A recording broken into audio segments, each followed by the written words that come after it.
بسم اللہ الرحمن الرحیم۔ السلام علیکم۔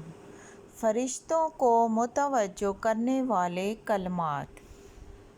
رفاع بن رافع سے روایت ہے، وہ کہتے ہیں ایک دن ہم نبی کریم صلی اللہ علیہ وآلہ وسلم کی ابتدا میں نماز پڑھ رہے تھے۔ جب آپ رکوع سے سر اٹھاتے تو سمیع اللہ لمن حمدہ کہتے۔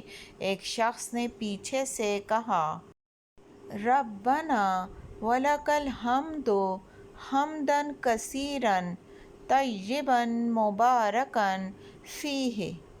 آپ صلی اللہ علیہ وآلہ وسلم نے نماز سے فارغ ہو کر دریافت فرمایا کہ کس نے یہ کلمات کہے ہیں؟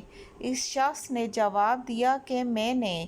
اس پر آپ صلی اللہ علیہ وآلہ وسلم نے فرمایا کہ میں نے 30 سے زیادہ فرشتوں کو دیکھا کہ ان کلمات کو لکھنے میں وہ ایک دوسرے پر سبقت لے جانا چاہتے تھے۔ تو پیارے بہنوں اور بھائیوں، یہ ایک چھوٹی سی دعا ہے، آپ بھی اس کو پڑھنے کی روٹین بنا لیں اور ہر روز اس کو ایک دفعہ پڑھ لیا کریں۔